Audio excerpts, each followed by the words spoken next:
Oh, Captain, till we find where the treasure be. I see beyond the sea. Oh, Captain, till we go on a journey. Follow me, we shall go foreign.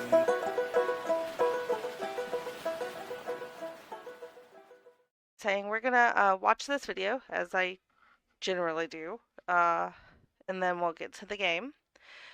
This might be an interesting video because there's a couple of things. If you know who Whang is, you know how his videos are. So this is gonna be a little wild. I have a headset, so I don't have to worry about the youngest hearing anything from this. And not only that, now this I'm hoping is not gonna be as bad as some of his videos, content-wise, because some of them are really gross. I'm just hoping this is funny. This is Tom Green versus 4chan. The 4chan part is the part that has me worried, but we'll see. And there we go. Oh, okay. I was just wondering, Steve-O, can you tell me how to shot web, please? Can I tell you how to shot web? Yes, please. How Is do he? I shot web? What the fuck is shot web?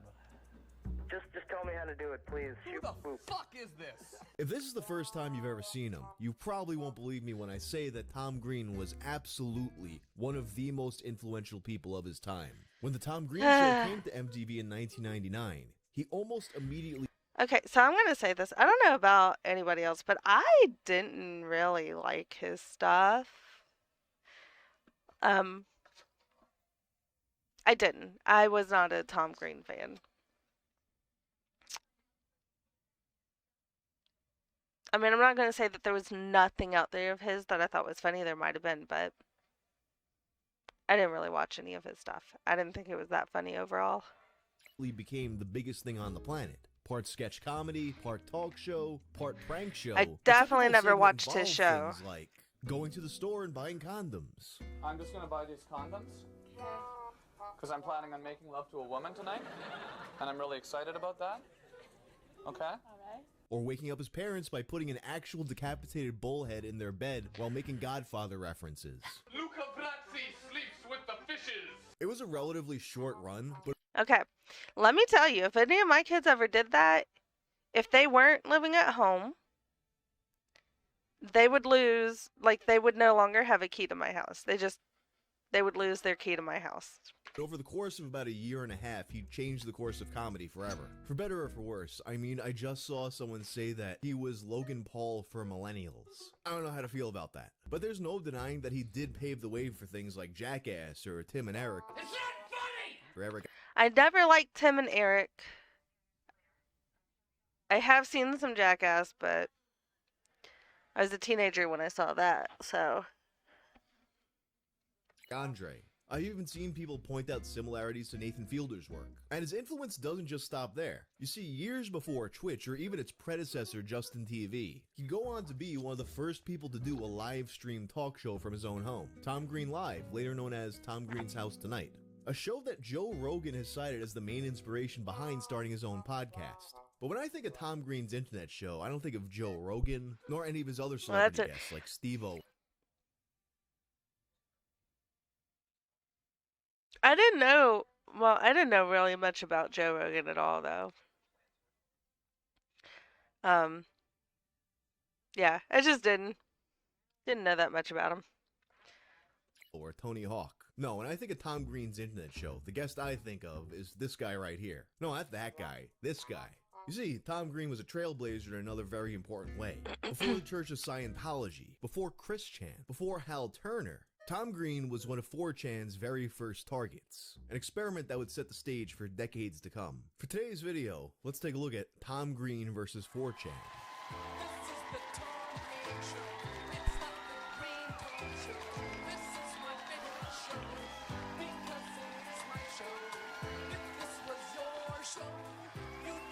What the heck is even going on there?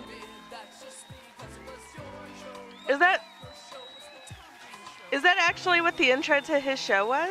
This video is sponsored by Helix. Helix makes premium mattresses and bedding custom fit to your needs and shipped straight to your door. Everyone sleeps differently, so Helix has you take a sleep quiz to match your body type and sleep preferences. I'm a side sleeper, so Helix set me up with the Sunset mattress.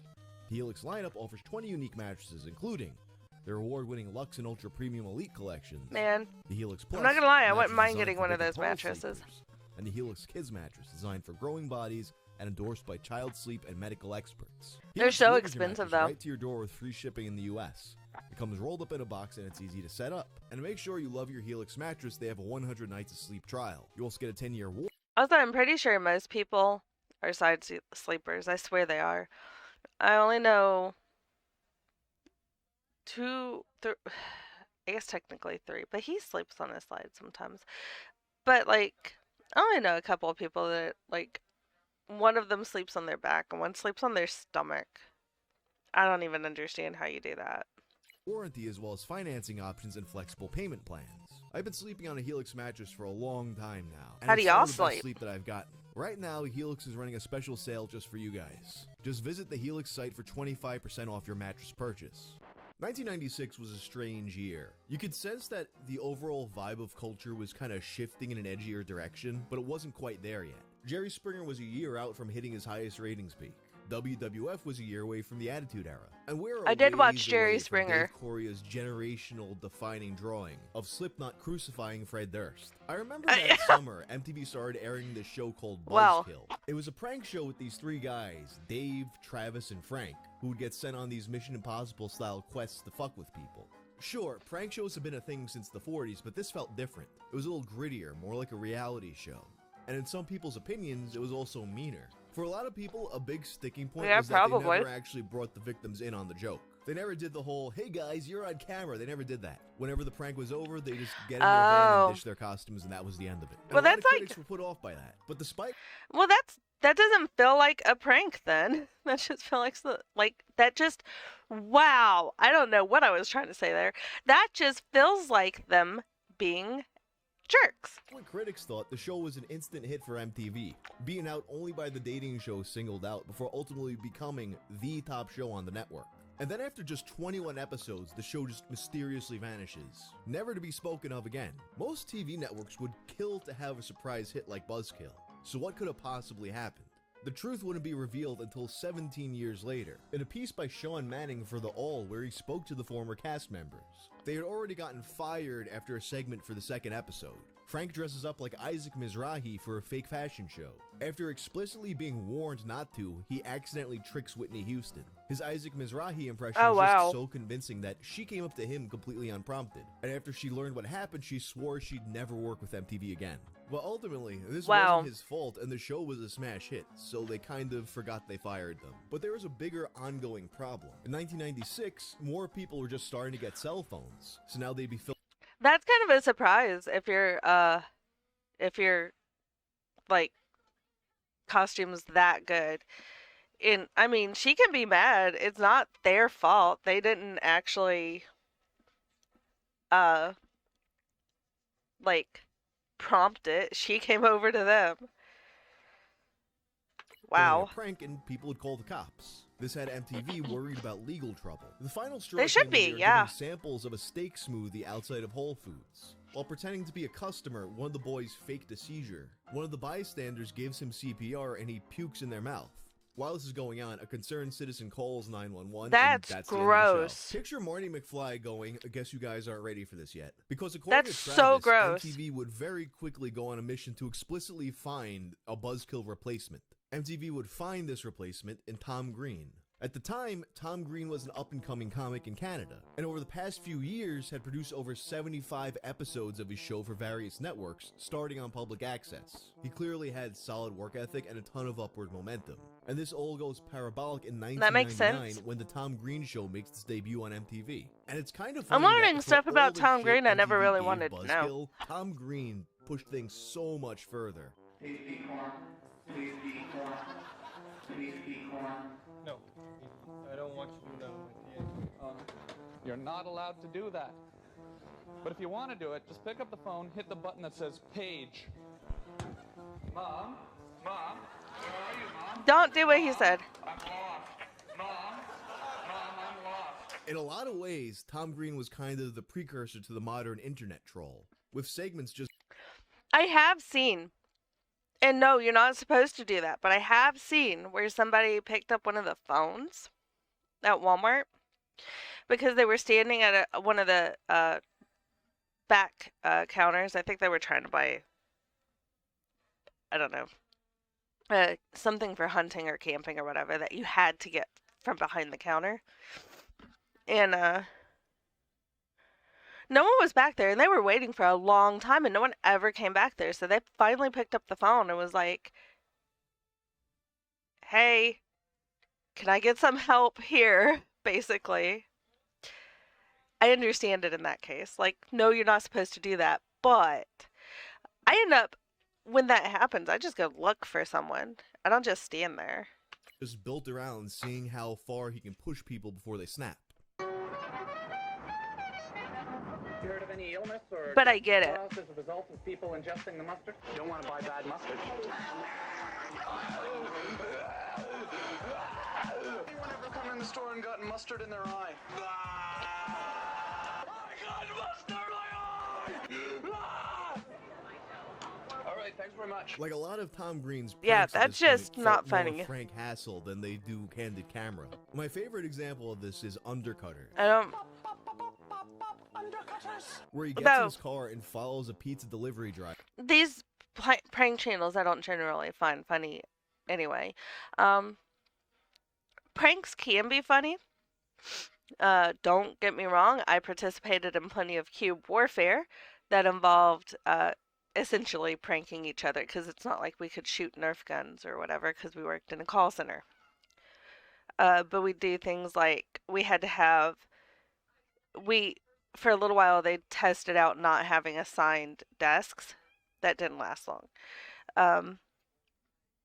But we had to put like this little thing up with our name on it for whatever desk we were at the day, and we'd go around and like flip them upside down, you know. Or back before they took the keyboard commands away for it, we would rearrange the orientation of each other's computer screens. So I can't say that I've never participated in pranks, ma'am.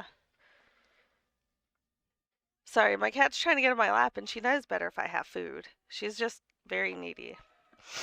But I can't say I've never participated in a prank. I just, the prank channels, like what they do, is often too much. If they don't reveal that it's a prank at all, then it's dangerous. It can be dangerous even with it being a prank. Anyway. Like the whole pranks with people dressing up as killer clowns and actually going after people, that's dangerous. Yeah. So, it depends, I guess. But if you find it funny, more power to you. It's not my thing. And he tries to sell a slightly cheaper pizza to the customer. This ends up with Tom getting chased by a guy with a hammer. There's also the time he paid for everything in pennies. I should just pay with something smaller. What did I just say? $5. He was chased with someone with a hammer. Chased by someone with a hammer. It's okay. Or narrated people's lives with a megaphone. Some people Yeah, have no. commented we don't do enough observational humor on our show. You have purple hair. You're drinking some juice right now. I'm following you.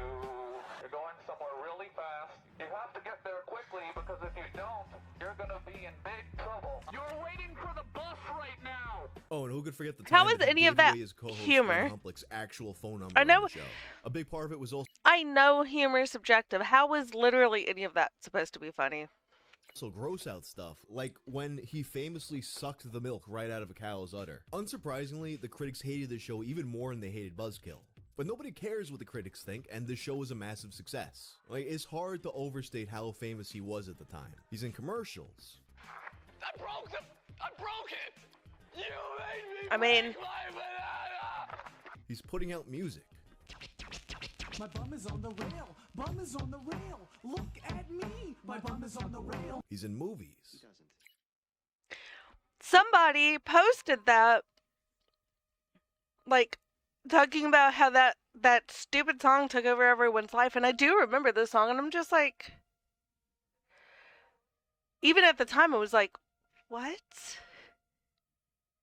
I really need to get a VTuber rig so y'all can see actual expressions.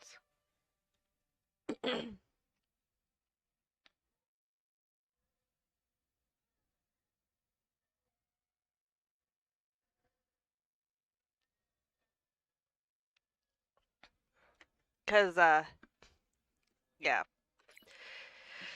You are a psycho.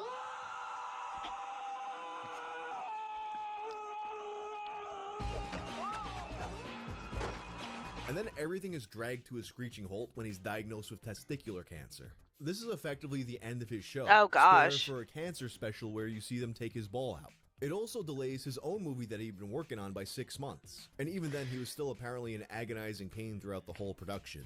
I will say, if he appeared in something, I mean, it's not like it was, most likely not like it was him writing his character segment. So he could be funny in, like, movies or whatever, but I don't know. Of course, I'm talking about the infamous Freddy Got Fingered, which would hit theaters in April of 2001.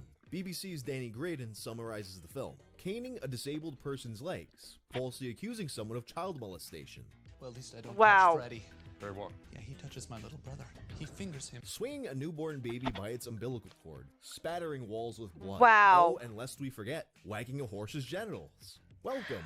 Oh one my and all, gosh. To the things that ex-MTV shock comedian Tom Green believes constitute hilarity. Although the divide between critics and fans was How massive is for that the Tom not Green last show, one? the movie I am 90% certain the last one would be illegal. was a different story. There were a rare few critics who saw the movie for what it was, but basically nobody knew what to make of it at the time. It was nearly universally panned by both critics and fans alike. It's a vomitorium of a movie starring Green as Gord, an obnoxious retard Yeah. who makes it his life's work to freak out his Wait, dad, what? play with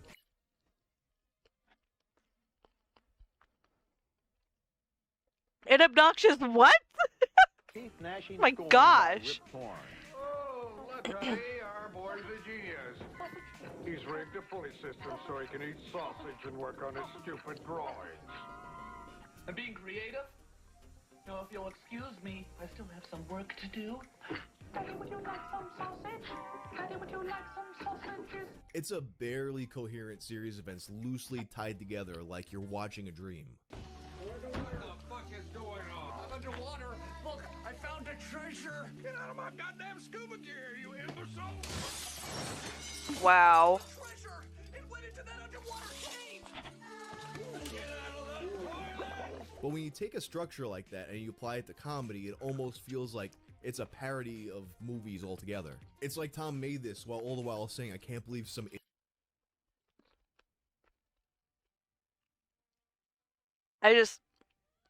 Maybe that is what the intent was. Maybe it was supposed to be a parody. If you take it as that, maybe it's good. idiot paid me to do this. The film's enjoyed a bit of a reappraisal in recent years, and in the time since, Tom's more or less said as much. He was famously the second person to accept a Razzie Award in person for the movie, and in 2024 he'd speak to Uproxx about it. It just seemed like the thing to do. I mean, at the time, the word trolling didn't exist, but making the movie was a massive troll. And what are we trolling for?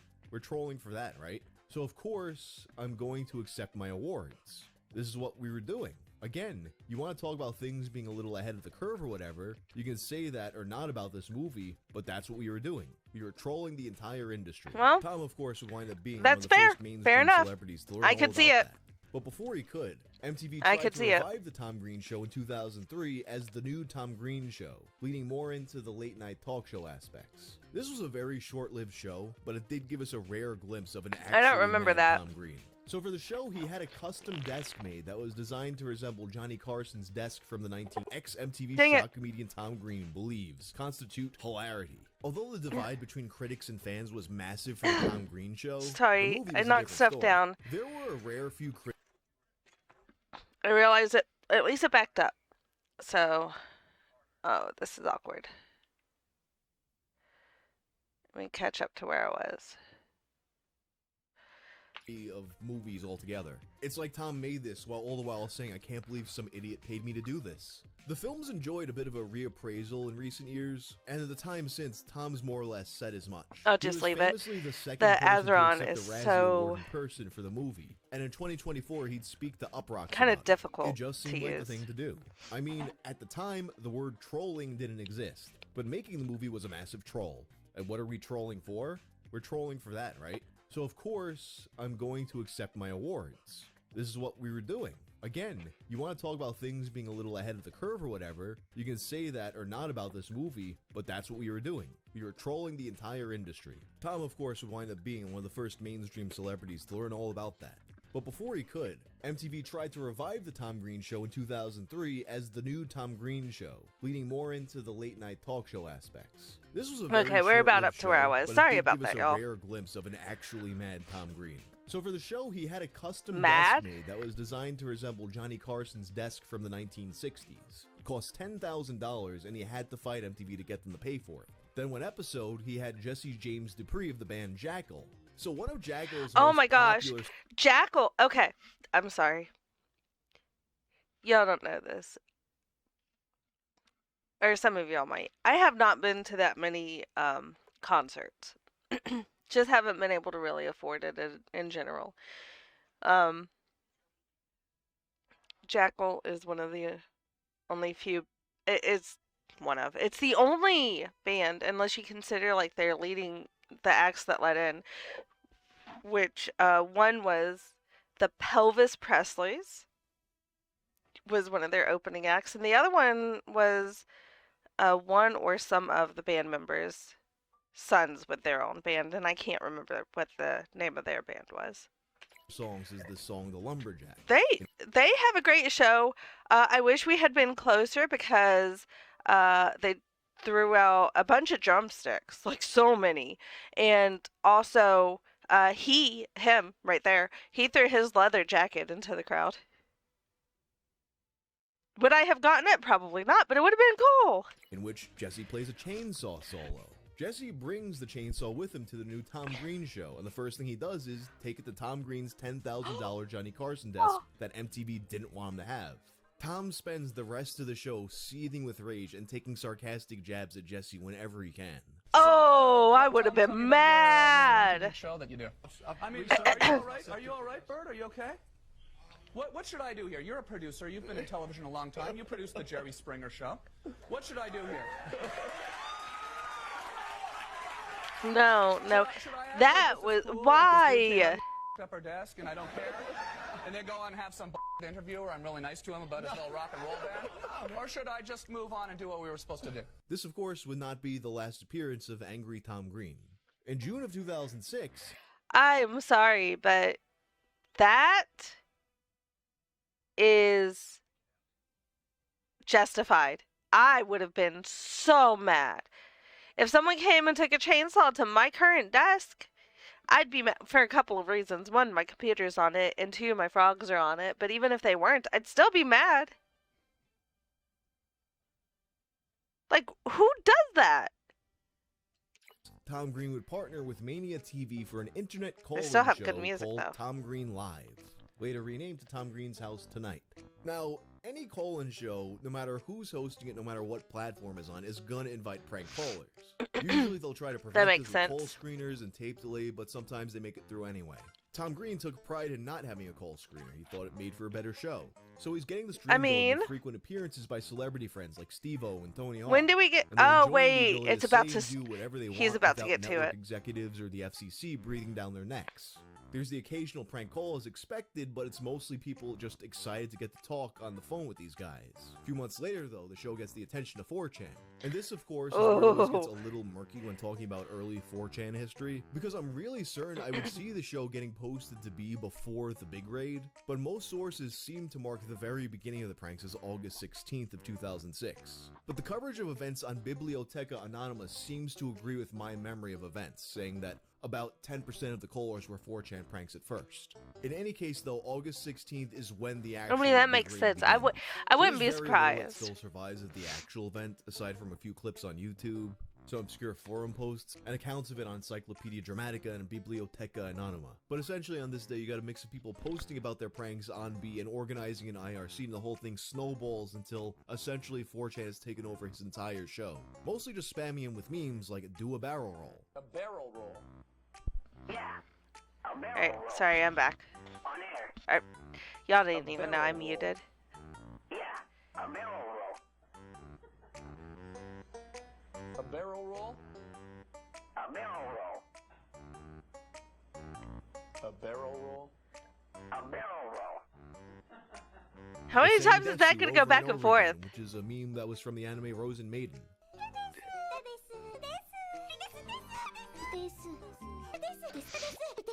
And of course, with the Habbo raids only just having happened Oh, a month no. prior, you also get a bunch of people saying pool's closed.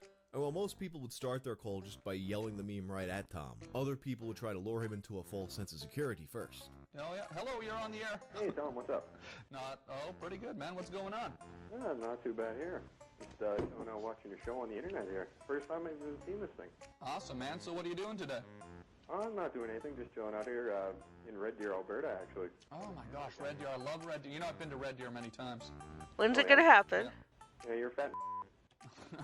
Tom Green as a fat N-word would of course become a staple. Wow. Of his rants. At the end of the show, Tom says, "Thanks to you assholes, this will no longer be a call-in show." Of course, the show that followed him couldn't function without callers. It was a women's advice show called Girl Talk. Oh no! Or get the fuck out. Shame on you! Hi, I'm George Zimmer, CEO and co-founder of the Men's Warehouse. Hi, my name is Alex. Hi, Alex. Well, I don't know. I like this girl at school, but I'm always real shy when I try to talk to her. And I asked my mom about it, but she got scared. Look at them, they're sure. Now, an important part of 4chan raids at this point in time, some people are very intent on keeping 4chan a super secret Gosh. club. You know, rules 1 and 2, you don't talk about The B. spillover Last, to you the gotta other say one. from E-Bomb's world, which that would You would think that show would have call screeners. You know, you would think. eventually get E-Bomb's Apparently world you'd be sued, wrong. But that's for another video. That wouldn't happen this time, as someone called up Girl Talk and gave the game away. Are you familiar with 4chan by any chance? No, what is it? It's a site on the internet, which is the reason why you guys get so many prank calls. Oh. At the time, there was a bit of a divide over the rules. Some people adhered to this stuff religiously, while others are like, the rules are just a joke. It was never meant to actually be taken seriously. There's already thousands of people on 4chan, you absolute LARPing morons. So whoever that caller was, he was essentially trolling that side of 4chan. And I can only imagine Fair how enough. butthurt they were listening to that. Of course, Tom Green wouldn't entirely go through with his threat to end call-ins. He'd do shows both with and without calls.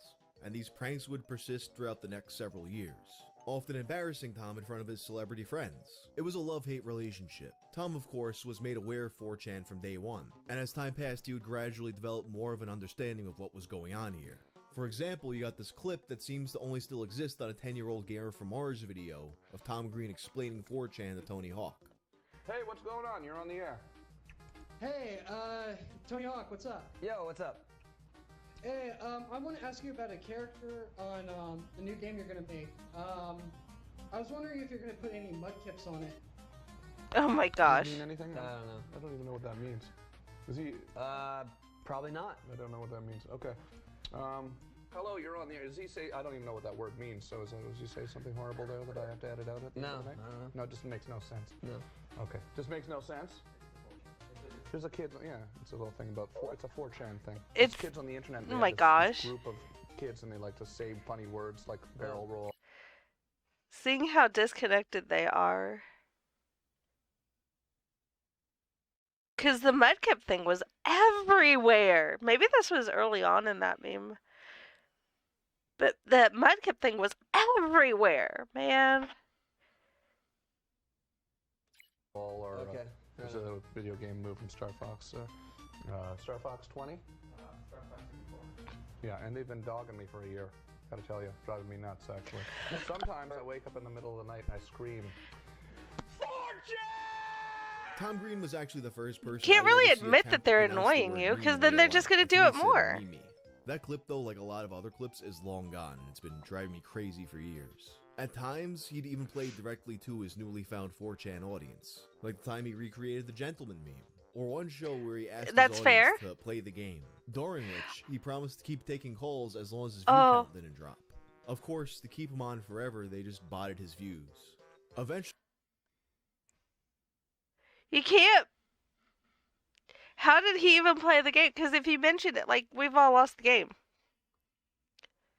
he'd get pissed off Man. when people kept on yelling slurs at him, and he'd end the show by yelling, "Phones are bullshit," and ripping up his phone cable. I am so tempted, and I know it's an outdated meme, and I know nobody at his school will get it, but I'm so tempted because there is merch to get my son, my eldest, a shirt. This is, you just lost the game. And then after the show ended, his server got DDoSed. Which is a bit extreme, I guess, in comparison to things like the time they got him to put meat spin up on all his screens. Then there was another episode that was Wow. his way trying to counter-troll the trolls. He announces a call-in episode and people are getting ready to get the business. He starts the episode by badly and obnoxiously playing the saxophone. Then he keeps playing. And then he keeps playing for hours. And he never opens up the phone lines, and that's the end of the show. And he does this again the next day. May those guys waste their time.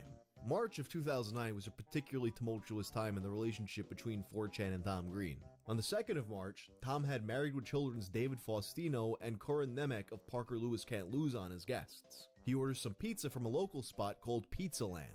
The IRC server decides that they're going to cancel his order and instead have $79 worth of pizza from Pizza Hut sent to his house. You know, make him question his sanity a little bit. Be like, oh, did I that did I would order be- from the wrong place? You know, a little bit of classic gaslighting before people started overusing therapy words in real life. However, they didn't succeed in canceling the original order. The call to Pizza Land is actually on YouTube, and you can tell the caller starts to feel bad as the old pizza man is on the verge of tears. He's not gonna pay for your pizza. No, it's gonna be. I mean, we love Pizza Land. We order from you guys all the time, but I know, and you love. Damn, that pizza looks good. Why is it cut? Why is that pizza cut wrong? Is that AI pizza? Why is it cut wrong?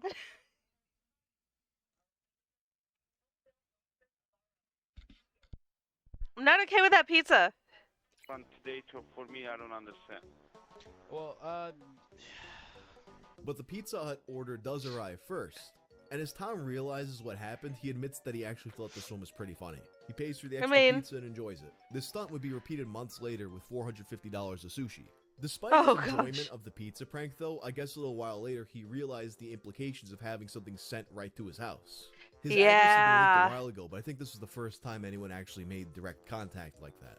So a few days later, he makes a blog That's pretty post bad. noting that he likes the attitude of the prankers, but anyone who takes things too far will be reported to the FBI Cybercrimes Division. We have a very serious computer forensics team on the case starting today. You will be found and prosecuted to the fullest extent And the consequences will never be the same. Sorry. to the law. Keep it cool. Go prank C-SPAN and send me the tape.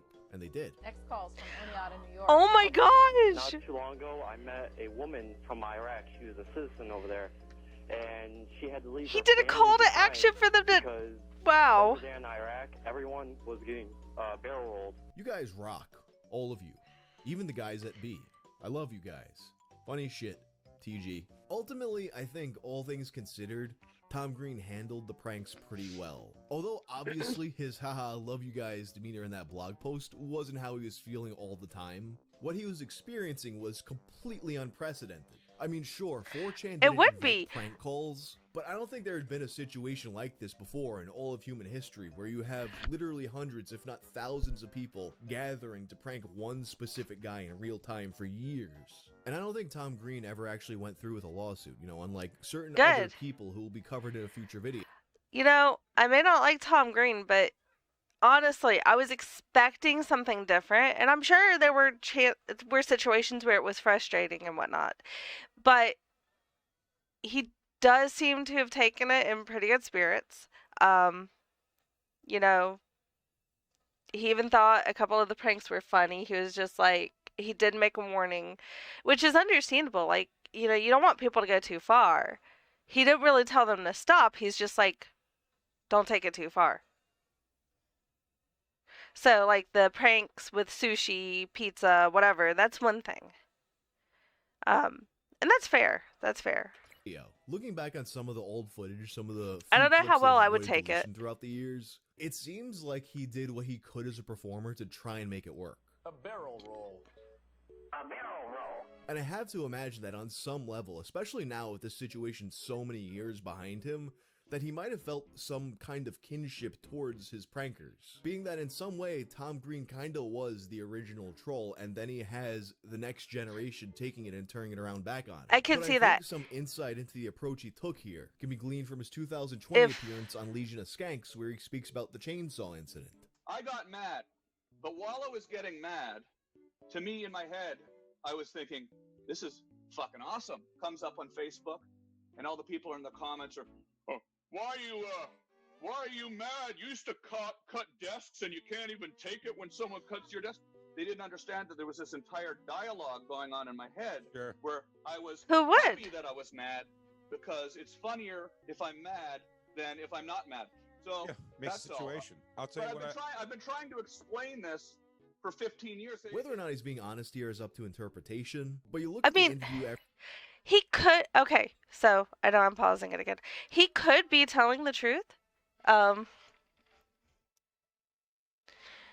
He could have just thought it would be fun. Thought, you know, him being mad is funnier. Thought it was funny at the time, like in his inner dialogue. But nobody's gonna know that. No one can read your mind, bro. One sec.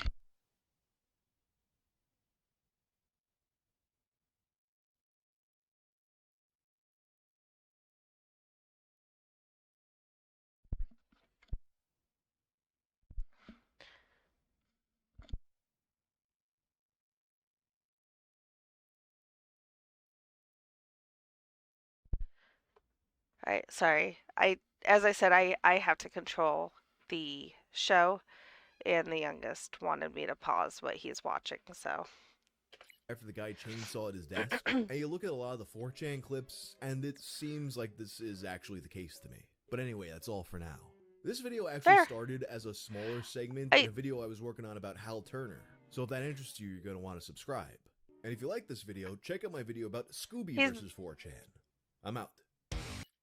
He does have really good videos. Apparently he also keeps... I'm sure it's a meme by this point, but there's, he is, or was, in the music scene. I don't know if he is any longer. Oh, come on. There we go. Trying to control the Azeron is not easy. But he gets confused with another guy in the music scene. And it could be a meme. It could be people legitimately getting him confused. I don't know. No idea. But yeah, I mean, I didn't think what Tom Green was making was funny. And I do find some trolling to be funny. My dad was we called him a real life troll. Because he'd say something incendiary and knowing it was going to cause, you know, an issue or annoy someone or whatever, and then just smirk and walk away. And he kind of had a boyish smirk too. It was mischievous. You ready? Okay.